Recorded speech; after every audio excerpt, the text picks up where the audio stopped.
Bascule synchrone, bascule D de structure maître-esclave, diviseur de fréquence par 2. Dans cette théorie, nous allons examiner le fonctionnement de deux bascules parmi les plus utilisées, la bascule D maître-esclave et la bascule JK maître-esclave. Ces bascules ont un fonctionnement synchrone comme nous allons le voir à présent. 1. Bascule synchrone. Nous savons que la bascule D de type latch permet grâce à l'entrée de commande de mémoriser un bit d'information. Cette bascule D de type latch fonctionne en mode asynchrone. En effet, lorsque l'entrée de commande est au niveau H, l'état de la sortie suit l'état de l'entrée. Autrement dit, dès que l'entrée change d'état, la sortie change également d'état. Or, certains montages numériques nécessitent des bascules dont les sorties commutent à un instant bien déterminé. Ces bascules sont synchrones car la prise en compte de l'information présente sur leurs entrées s'effectue simultanément lors de la transition d'un niveau logique à un autre de l'entrée de commande. La prise en compte des données logiques peut se faire soit sur une transition positive, de L à H, soit sur une transition négative, de H à L, de l'entrée de commande. La figure 1A représente une transition positive, de L à H, d'un signal logique tandis que la figure 1B représente une transition négative, de H à L, du signal. Les passages de l'état haut à l'état bas et vice-versa ne s'effectuent pas de façon instantanée que le montrent les figures 1A et 1B. Suivant la technologie employée, le temps mis par un signal logique pour passer d'un état à l'autre peut varier de moins d'une nanoseconde à plusieurs centaines de nanosecondes, comme nous l'avons vu dans les leçons de technologie digitale. La figure 2A montre une transition positive d'un signal logique suivie d'une transition négative. On parle alors d'impulsion positive. La figure 2B représente, quant à elle, une impulsion négative d'un signal logique. L'entrée de commande des bascules synchrones s'appelle l'entrée d'horloge, en anglais clock. En effet, le signal appliqué sur cette entrée est généralement fourni par un oscillateur de fréquence bien déterminé. Ainsi, les éventuels changements d'état ont lieu à des instants précis et régulièrement espacés dans le temps. La figure 3 représente un signal d'horloge fourni par un oscillateur de période T. La figure 4 montre le chronogramme d'une bascule synchrone qui mémorise la donnée au moment de la transition positive du signal d'horloge. On s'aperçoit que la sortie ne bascule pas, toujours à chaque transition positive de l'entrée d'horloge. En effet, une bascule synchrone dispose, en plus de l'entrée d'horloge, d'une ou plusieurs entrées d'information. Suivant le niveau logique de celle-ci, la bascule commute ou reste dans l'état où elle se trouve. Les bascules synchrones sont conçues à partir de bascules asynchrones que l'on associe dans la configuration maître-esclave. La première des bascules synchrones est la bascule des maîtres-esclaves que nous allons examiner à présent. 2. Bascule D de structure maître-esclave. 2.1.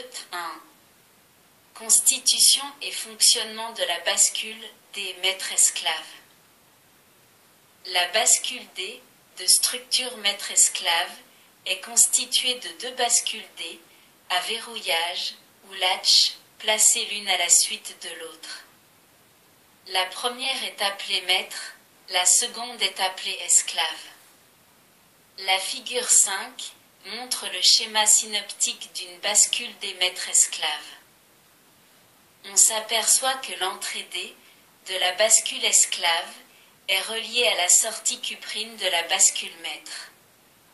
Cela explique les dénominations maître et esclave affectées à la première et à la seconde bascule. En effet, l'entrée D de l'esclave recopie la sortie Q' du maître. Toute variation du niveau logique à la sortie du maître se retrouve donc à l'entrée de l'esclave. L'esclave est bien asservi au maître. On remarque que les entrées de commande des deux bascules se situent toujours à des niveaux logiques opposés. En effet, un inverseur est situé entre les deux entrées de validation C' et C. L'entrée de commande qui active les entrées C' et C est appelée entrée d'horloge, clock en anglais. En effet, la bascule examinée a un fonctionnement synchrone comme vous allez le voir. De l'extérieur, la bascule des maîtres esclaves apparaît comme une bascule ayant une entrée de données D, data, une entrée d'horloge, clock, et deux sorties complémentaires Q et Q bar. Si on ajoute une entrée de mise à 0, reset, et une entrée de mise à 1, set, on aboutit au schéma de la figure 6. Rappelons le fonctionnement d'une bascule des latches. Nous savons que si son entrée de commande C est portée à l'état 1, la sortie Q recopie l'entrée D. Si l'on met l'entrée de commande C à l'état 0, la sortie mémorise le dernier état logique présent sur l'entrée juste avant la transition négative de l'entrée de commande. La figure 7 rappelle la structure d'une bascule des latches, tandis que la figure 8 montre l'action de l'entrée de commande C sur les sorties Q et Q bar en fonction de l'entrée D. Lorsque la sortie Q recopie l'entrée D, la bascule des latches est transparente, l'état logique de la sortie Q est le même que celui de l'entrée D. Lorsque la bascule est en position mémoire, elle est verrouillée, aucune action de l'entrée D sur la sortie Q. Ces deux modes de fonctionnement, transparence et verrouillage, peuvent être symbolisés par un interrupteur qui serait commandé par l'entrée C. Le mode transparence est illustré par la figure 9A, tandis que la figure 9B représente le mode verrouillage. Dans le mode transparence, l'interrupteur fermé indique bien que la sortie Q suit l'entrée D. Dans le mode verrouillage, l'interrupteur ouvert indique bien que la sortie Q ne suit pas l'entrée D. La sortie Q reste à l'état où elle était juste avant la transition négative de C.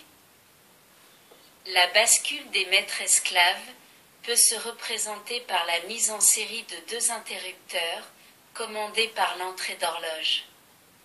Cette représentation conduit au schéma des figures 10 et 11 selon que l'horloge est à l'état 0 ou à l'état 1. On constate que si l'entrée d'horloge de la bascule des maîtres esclaves est portée à un état logique stable, 0 ou 1, l'état de l'entrée D n'a aucune influence sur l'état de la sortie Q. En effet, pour aller de D à Q, il y a toujours un interrupteur ouvert. Nous allons voir maintenant que la commutation effective de la bascule ne peut avoir lieu que lors de la transition du niveau L au niveau H de l'horloge. Pour cela, appliquons à l'entrée d'horloge une impulsion de tension dont la forme est représentée figure 12A. Ceci correspond à la réalité, comme nous l'avons vu précédemment, les temps de montée et de descente de la tension n'étant jamais nuls. Il faut également tenir compte du fait que l'inverseur disposé entre les deux entrées de commande C et C' possède un seuil de basculement plus bas que celui des autres portes logiques du circuit, figure 12A. La figure 12B représente le niveau logique obtenu ainsi sur l'entrée de commande C' de la bascule mètre, tandis que la figure 12, C, représente le signal logique actif sur la bascule esclave. Analysons l'action de l'entrée d'horloge sur la bascule mètre et sur la bascule esclave. De l'instant t0 à l'instant t1, C' égale 1 et C égale 0. Le mètre est transparent et l'esclave est verrouillé, voire figure 13.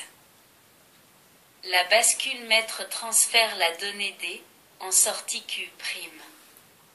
Par contre, la donnée Q' n'est pas transférée en sortie Q de la bascule esclave, car cette dernière est verrouillée. À l'instant T1, le mètre se verrouille et l'esclave reste verrouillé puisque C' égale 0 et C égale 0, voire figure 14.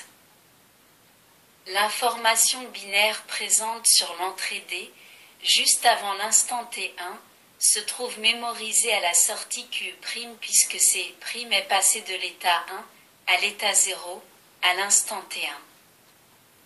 On a donc stocké la donnée en Q'. Comme l'esclave est toujours bloquée, celle-ci n'a toujours pas été transmise sur la sortie Q, qui reste inchangée. De l'instant T1 à l'instant T2, rien ne change, la donnée stockée à l'instant T1 est toujours en Q'. À l'instant T2, le mètre est verrouillé et l'esclave devient transparent puisque C' égale 0 et C égale 1, voire figure 15. La sortie Q recopie donc l'entrée Q'. Il y a donc basculement de la sortie Q, qui mémorise ainsi la donnée présente en D, à l'instant T1. On peut dire aussi que la donnée présente en D, à l'instant T1, s'est trouvée transférée en sortie Q, à l'instant T2. Le transfert s'est donc effectué sur le front montant de l'horloge.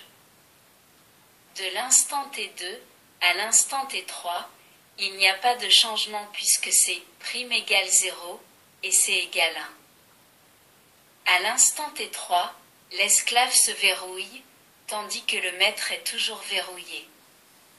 En effet, C' égale 0 et C égale 0, voire figure 16.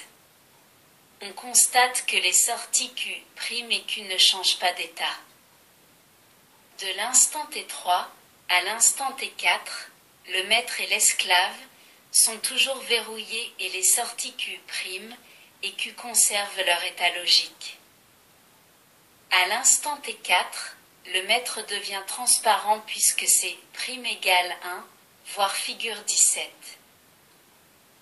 La nouvelle donnée présente en D est transférée en sortie Q', mais pas en sortie Q, puisque l'esclave est toujours verrouillé, C égale 0.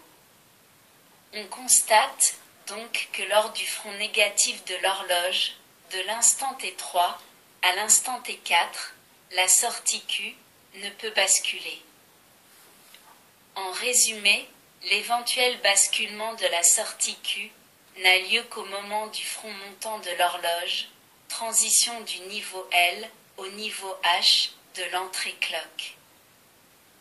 Le fonctionnement d'une bascule des maîtres esclaves est bien synchrone. Son rôle est de mémoriser une donnée logique à un instant précis. Cette donnée appliquée en D est prise en compte au début du front montant et transférée sur la sortie Q à la fin de ce front montant. Un nouveau transfert de l'entrée D vers la sortie Q aura lieu lors du prochain front montant de l'horloge. Entre deux fronts montants successifs de l'horloge, il n'y a aucun changement possible de la sortie Q. Il est à noter que lorsque la sortie Q bascule, la sortie Q bar fait de même. La figure 18 montre les étapes du cheminement de la donnée dans la bascule des maîtres esclaves lors de l'application d'une impulsion d'horloge. À noter que si l'entrée de l'inverseur située entre les deux entrées de commande est connectée en C' et la sortie connectée en C, la bascule des maîtres esclaves ainsi constituée prend en compte la donnée présente en D lors du front descendant du signal d'horloge. C'est le cas de la bascule représentée figure 19.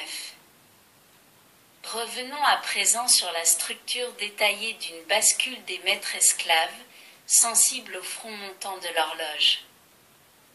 Remplaçons dans la figure 5 chaque bascule des latches par le schéma de la figure 7. Nous aboutissons à la figure 20. L'inverseur placé entre les entrées S et R de la bascule esclave peut être supprimé en reliant R à Q-bar prime. De ce fait, le schéma de la bascule des maîtres esclaves devient celui de la figure 21. 2. Fonction des entrées clear et présets. Il reste à ajouter à ce schéma les entrées de remise à 0 et de remise à 1, appelées généralement clear et présets. Celles-ci sont connectées comme le montre la figure 22 qui représente donc le schéma d'une bascule des maîtres esclaves avec les entrées de remise à 0 et de remise à 1. Voyons maintenant comment fonctionnent les entrées clear et présets. 2. 1. Dans un premier temps, considérons que l'entrée clock est au niveau L. Si l'entrée clock est à l'état 0, l'esclave est verrouillé. Puisque l'entrée de commande C de l'esclave est portée à l'état 0, les sorties des portes NAND 5 et 6 se trouvent à l'état 1, quel que soit l'état de D. L'étage de sortie de la bascule D, composé des portes NAND 7 et 8, constitue une bascule RS à porte non analogue à celle examinée dans la théorie précédente. Les schémas des figures 23A et 23B sont donc équivalents.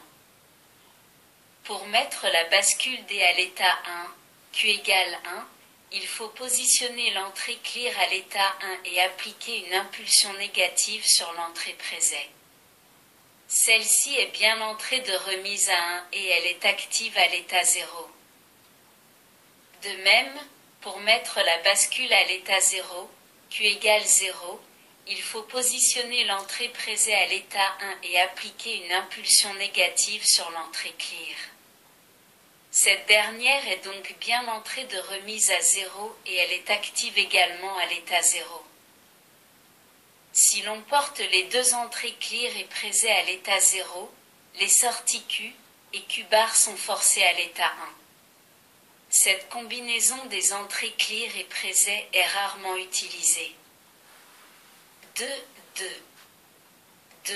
Dans un second temps, considérons que l'entrée clock est à l'état 1. Le maître est verrouillé, puisque l'entrée de commande C' est à l'état 0, et l'esclave est transparent.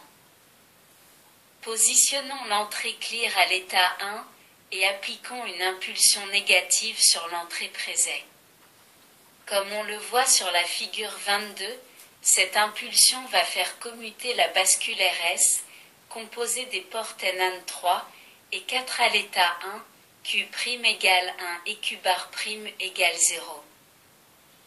Puisque l'esclave est transparent, C égale 1, les sorties Q et Q' vont recopier Q' et Q'. La bascule D va donc se porter à l'état 1, Q égale 1 et Q' égale 0. Positionnons maintenant l'entrée présée à l'état 1 et appliquons une impulsion négative sur l'entrée clear. Cette fois, l'impulsion va faire commuter la bascule RS à l'état 0, Q' égale 0 et Q' égale 1. Puisque l'esclave est transparent, les sorties Q et Q' vont recopier Q' et Q'. La bascule D va donc se porter à l'état 0, Q égale 0 et Q' égale 1. De même, si l'on porte les deux entrées clear et présées à l'état 0, les sorties Q et Q' sont forcées à l'état 1 par l'intermédiaire des portes NAND 7 et 8. Il est à noter que dans ce cas l'état des sorties Q et Q bar est identique. On ne peut plus parler alors de sortie complémentaire. Ce cas est donc très rarement utilisé, et certains constructeurs le considèrent même comme interdit. De plus, cet état n'est pas stable. Il ne persiste pas si les entrées clear et présets reviennent à leur état inactif, c'est-à-dire dans notre cas. En résumé, quel que soit l'état logique des entrées des et clock, les entrées clear et présets sont prioritaires et asynchrones, ce qui peut être résumé par la table de vérité de la figure 24.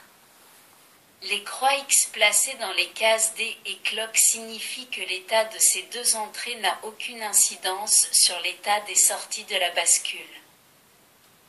Les deux entrées clear et présets doivent être à l'état 1, c'est-à-dire inactives pour que la bascule puisse commuter sur le front actif du signal d'horloge.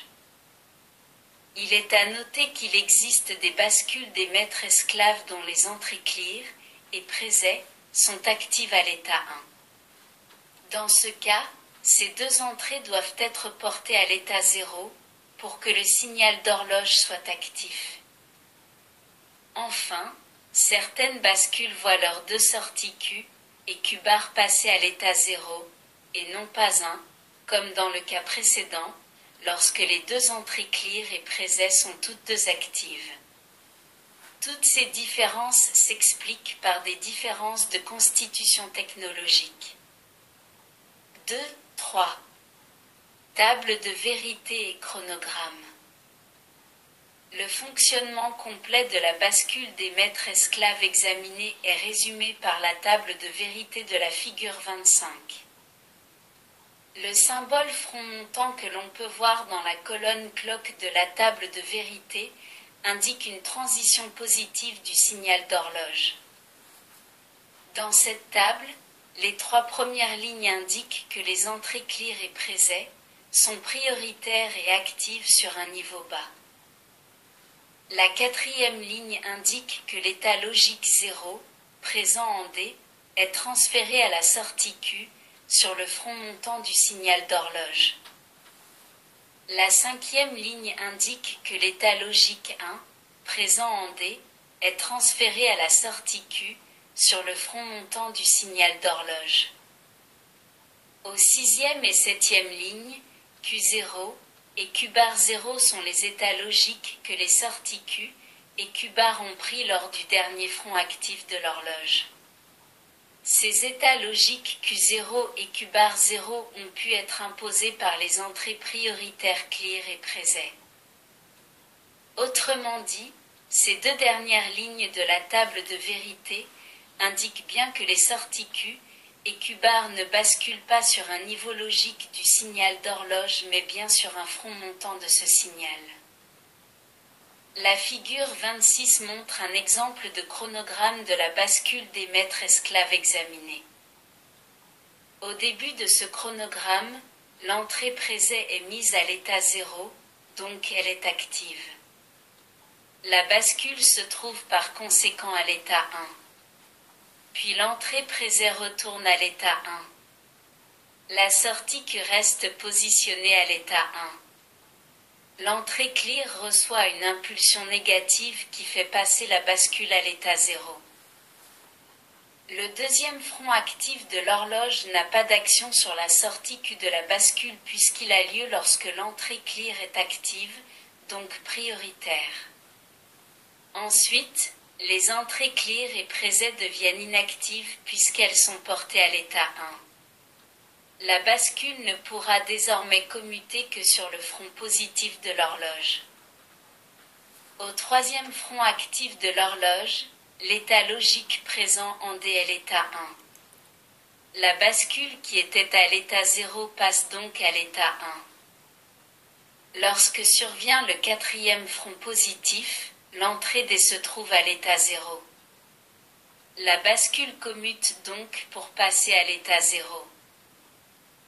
Lors du cinquième front montant de l'horloge, La bascule ne change pas d'état puisque D se trouve toujours à l'état 0. L'entrée D passe à l'état 1, juste avant le sixième front actif de l'horloge. Par conséquent, la sortie Q de la bascule passe à l'état 1 lors du sixième front montant de l'horloge. 2, 4. Application au diviseur de fréquence par 2. La figure 27 montre le raccordement à effectuer pour transformer une bascule des mètres esclaves en diviseur de fréquence par 2. La donnée des mémorisée en sortie Q lors du front actif de l'horloge est Q bar, puisque Q bar est relié à D. Autrement dit, quel que soit l'état logique de la sortie Q avant le top de l'horloge, la bascule passera dans l'état logique complémentaire durant le front d'horloge actif. Ce mode de fonctionnement est appelé dans les catalogues de constructeurs toggle. Avec le chronogramme de la figure 28, on s'aperçoit bien que les sorties Q et Q bar sont à une fréquence moitié de celle de l'entrée d'horloge. Le diviseur de fréquence par 2 est très utilisé dans les compteurs électroniques qui seront examinés plus tard. Après la bascule D, examinons à présent les bascules de type JK mètre esclave.